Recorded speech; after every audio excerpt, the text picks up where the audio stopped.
12 of the guys from our men's home here today, guys who I'm sure were going along in life and something happened that got you off track. And I thought, probably for at least some of you, money was involved. You're shaking your head, yes. And it's amazing how good money can be and how much good it can do if it's managed right, but how much damage it does to people's lives if they don't have the right attitude toward it. And so I'm going to start by reading you a little story. I paraphrased it from a book from Robert Katz. And it was entitled, "If Money Could Talk, What Would It Say?" I'm depressed and sad because I'm tired of people abusing me, using me for wrong purposes, fighting over me, stealing me, lying, cheating, and committing crimes to get me. I get blamed, as some say, for most divorces. I'm tired of fighting with greed all the time. I'm hoarded, I'm stolen, and I'm wasted most of the time. People think I'm their security, but I'm not. They act like I'm God, and I'm certainly not. I just wish people knew how much good they could do with me if they treated me right, and how blessed their lives could be. There are 2,000 Bible verses that talk about money. 2,000. Jesus talked more about money than he did heaven and hell put together. It's pretty amazing. It is really a very major part of our lives, and you have to know how to have a proper attitude toward it. 1 Timothy 6, 7 through 10. Something we really should just take a little time to sit and think about. For we brought nothing into the world, and we can take nothing out. But if we have food and clothing, we shall be content with that. Now, do you know how well that message goes over in the society we live in today? It's very difficult to get people who live in a Western culture to be content unless they have everything that seems to be out there. And I've been in a lot of third world countries, and they have very little. And to be honest, sometimes even in the midst of their great lack, they are happier and have a better attitude than some people who seem to have everything. So I really think sometimes the more we have, the unhappier we become. And it seems like the more things you have, the more things you want. Now, I believe God wants to bless us, and I believe that money's fine. Money's not evil. It's the love of money that's evil. But we need to be more focused on what we can do for other people with our money than hoarding it all and keeping it for ourselves, which is also difficult because selfishness is ingrained in human nature without God.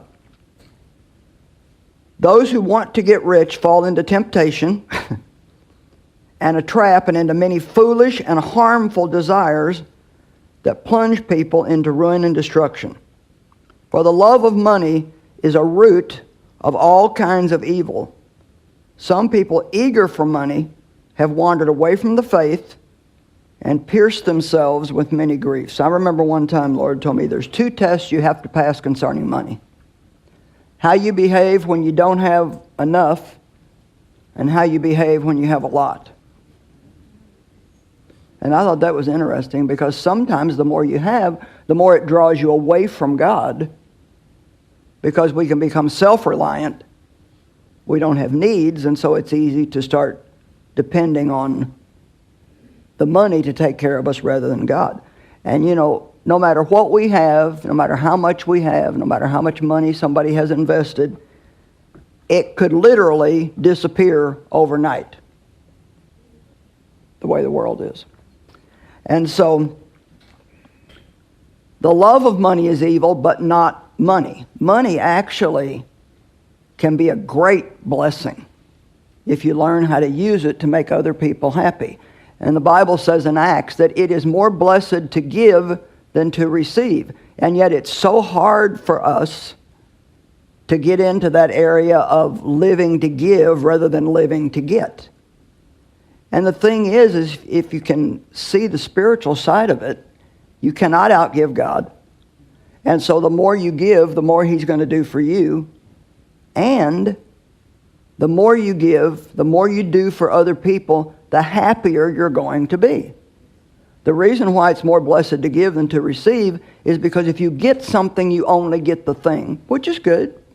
I'm not against stuff. But when you give, you get joy. How many of you believe that joy is really much better than things and money?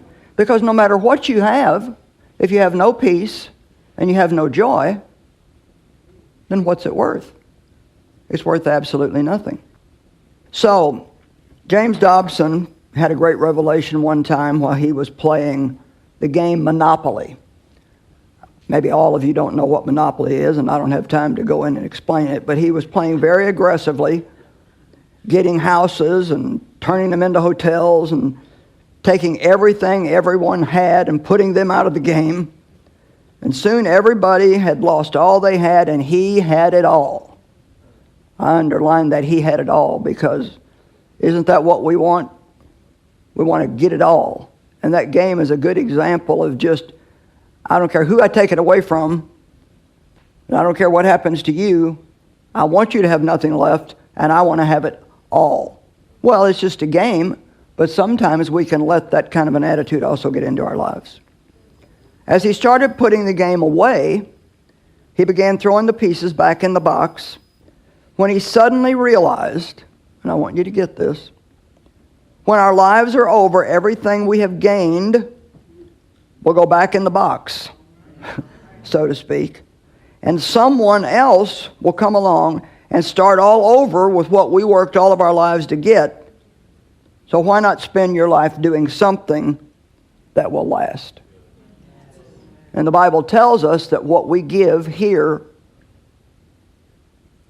is an eternal thing. I think that people that are real givers will still be getting blessed in heaven from what they gave here in the earth. So let's talk about something that most people don't even think is possible, and that's becoming and living debt-free.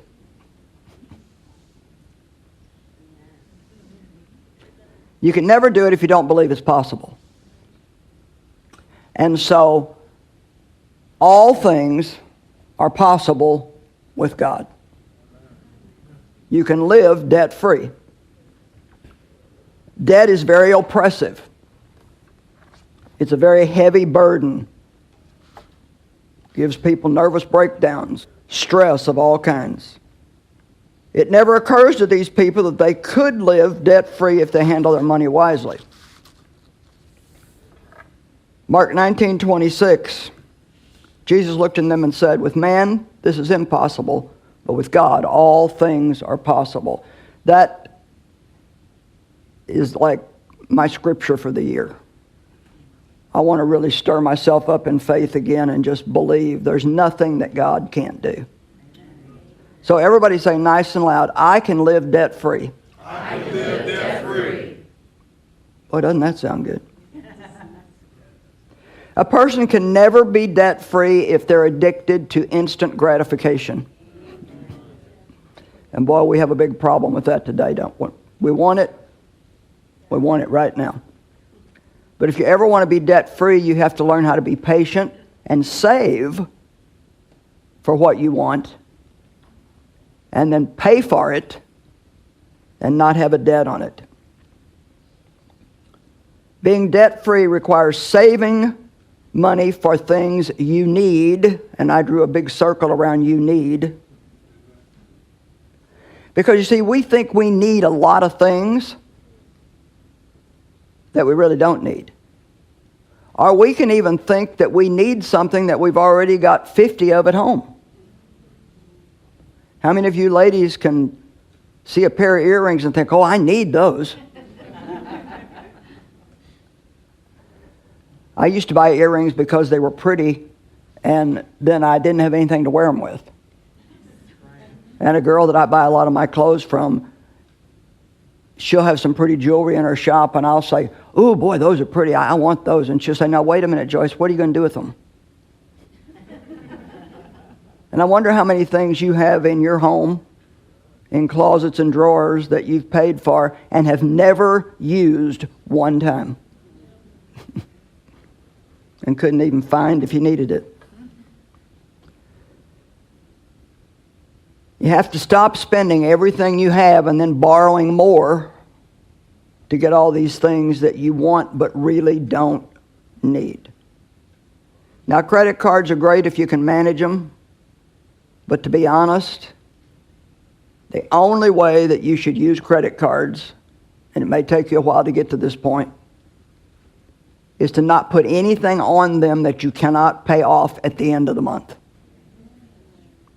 Use them for convenience only. Because what most people do is they run up this big credit card debt, and then they make the minimum payment. You know, people, you have to be an investor in life and not a gambler. You can't just do the wrong thing and gamble that you're going to get a right result, because you won't. I just wrote a book on Proverbs, and boy, I tell you, when you study Proverbs, I mean, you just come out with one conclusion. The wise man is going to prosper, and the fool is going to have nothing but a mess in their life, in every single area of their life. And to me, this is my own definition, but I say that wisdom is doing now what you'll be happy with later on. And foolishness is having this need for instant gratification and doing things that really just are not wisdom. So you cannot be addicted to instant gratification. When we borrow money, we are spending tomorrow's prosperity today. So think about that. And then when tomorrow comes, we have to borrow to pay what we owe. And so it just keeps an unhealthy cycle going in our lives, because we're always have already spent what we're working for. So then when it comes time to pay the bills that you have to pay and buy the things you have to have, then you have no choice but to borrow more money, because you've got to use the money you have now to pay for what you bought way back there somewhere. And once again, so much of this is due to instant gratification and not really thinking about, do I need this? Now, there's nothing wrong with buying some things that you want, but I will say this: if you're already head over heels in debt, you don't need to be buying a lot of what you want. You need to really just be buying what you need. It's kind of like if you live an unbalanced life over here, you've spent money that you don't have, then to overcome this, over on this side, you're going to have to do without some things for a while in order to get your life back in balance. Things are not nearly as important as we think they are. Dave Ramsey presents a brilliant plan to getting out of debt. And I hope I say it right, but just remember that name, Dave Ramsey. He's probably the premier teacher on finances today. Lots and lots of wisdom. He's got a TV show, I think a radio show, and plenty of books. And he says that what you do is if you're in debt, you pay off the smallest debt first, because then you feel good that you paid off a debt. But then let's just say the payment on that debt was $50 a month. But then you don't say, oh boy, I've got $50 a month more now to spend. What you do is you take that $50 and you add it to the payment on the next smallest debt. So say you have another debt that the payment's $45. Well, now instead of paying $45, you pay $95 a month on that. Then when those two are paid off, you take the money from those two and you add it to the next one. And it may take 2 years. It may take 5 years. But let me ask you something. Is doing that for 2, 3, 4, 5 years better than being in bondage all of your life and continuing to keep the same ridiculous cycle going all the time? Everybody say, I can live debt-free. I can live debt-free. Now, let's just throw the word suffer out for a minute. Not a word we like. But if you're going to get out of debt and be debt-free, you will have to let your flesh suffer because it wants what it wants. And it pouts and feels sorry for itself when it doesn't get it. But we are to walk according to the Spirit, not according to the flesh. To get out of debt, you're going to have to be patient, persistent, and learn the difference between what you need and what you want. Before buying anything, ask yourself if you can afford it without going in debt to get it, and if what you're going to spend on it is truly worth it to you. I heard my daughter say something that she liked something that I have, and so I thought about it and I told her, I'd like to buy you one. And she said, oh man, that'd be great. And she called me the next day and she said, you know what, I've decided not to let you buy me that. And I said, well, why not? I mean, who wouldn't want a free gift? And she said, you know what, I thought it over, and she said, yeah, I would like it, but she said, it's not worth it to me, the amount of money that it costs. And she said, I want to use your money the same way I would use mine. Now that's a smart kid. And so I want to say something, and I want you to remember this. You can't just expect money, you have to respect money. And I think that's worth writing down and keeping. You can't just expect money, you have to respect money. And respecting money means that you don't just use it frivolously. You know, if you're going to spend $20, I don't think you have to have a prayer meeting about it and wait 4 days. I mean, unless you don't have the $20, then you do. But if you're going to buy anything that's any sizable amount of money, I strongly suggest that you sleep on it for a night. Because when you're looking at something in the shiny case or the showroom floor, can I tell you something, ladies? It won't look as good on you as it did on the model. And it doesn't shine as much when you get it home as it did in the jewelry store. I bought a piece of jewelry one time at a jewelry store, and I just thought it was beautiful. When I got it home, I thought, this is not as pretty as I thought it was. And I couldn't figure that out. And then somebody said, well, don't you realize that they've got those lights set just right behind glass? Makes it look a lot different there than it's going to look when you get it home. And so I took it back and got my money back. You know, that new car on the showroom floor, and don't think they don't place the lights just right too. Oh my gosh, it looks so good, and it's clean. There's not a tiny little bit of dirt on it, and you think you just have to have it. But what's it going to look like in a year when you have it full of fast food wrappers and haven't washed it in a long time? And now you're stuck with what now if you buy a car? 7 years of payments sometime? If you're going to buy something on credit, you need to ask yourself, do I want to be paying for this for 7 years? Or would I rather wait? Money has a great temptation attached to it. And greed, I think, can get all of us unless we fight it. And the only way that I know how to fight greed is with generosity. I think if you're a generous person, then greed cannot get you. So don't just expect money, but respect money. Luke 14, 28 and 29. Suppose one of you wants to build a tower. Won't you first sit down and estimate the cost to see if you have enough money to complete it?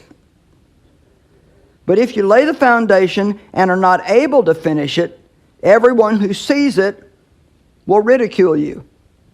I remember a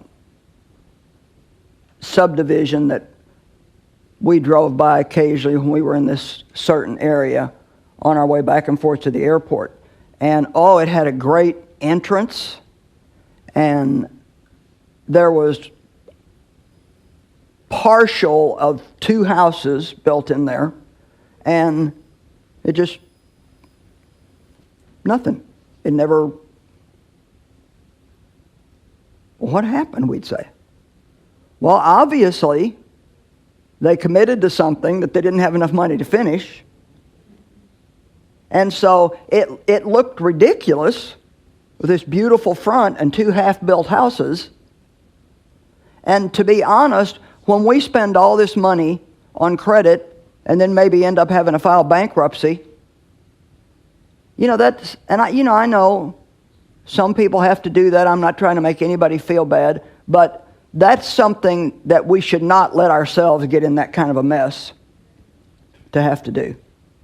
Because we always should be responsible to pay our bills. If you're going to make a debt, pay it and pay it on time. Before you borrow money for any item that's expensive, think about it. I tell this story sometimes. I'd saved up, I think it was $300. I don't remember. If you hear me tell it on another teaching, it'll probably be $200. But today it feels like $300. And we were at the mall shopping, and I needed a new watch, and so we went by this jewelry store, and they had this watch. It had rhinestones on it, and I like things that sparkle. And a good salesperson, they know what they're doing. And this was like, this looks great on you, and now this sale is only for today, and if you don't get it today, then it, blah blah blah. But I'd learned a little bit by then, and because it was going to take all my money. And so I said, well, you know what, I just want to take a little bit of time, and I'll come back if I want it. Well, so I'm walking down the mall, and in the meantime, I look in a store, and I see a suit that I really liked. Well, I went and tried that thing on, and it looked gorgeous on me. Made me look like I had a tiny waist. It was the right color. But that also would have taken all my money. So I decided I'll take another walk. And the thing that I realized when I asked myself, Joyce, what do you really want? The thing that I wanted was to keep my money so I had $20 for a pair of earrings or enough money to take a friend out for coffee. I didn't want to have no money, even as much as I wanted those 2 things. And so I left with neither one of them. And you know what? I survived. I stayed happy. So we really need to start thinking about what we're doing and not just doing it. Nothing looks as good when you bring it home as it did in the store. Now, my husband has a very simple equation that he has lived by. And what Dave says is, out of everything you have, give some, spend some, save some. Give some. Set your giving aside first. That's not a want, that's a need. We need to give, because if we don't give, no matter what we have, it's not going to be blessed. And so you always set aside your giving. Do a little something for yourself with the money that you work for. It gets kind of boring if you work all the time and you never do anything for yourself. Although maybe some people deserve to be bored for a little while because they've lived riotously. And then save some. What if each one of you, from the time you went to work, when maybe you were 16 or 17 or 18, would have been saving 10% of everything that you made ever since then? Just think what you would have now. And you know what? If you start doing that, you don't miss it. You really don't miss it. And so it's very wise to manage money and not let money manage you.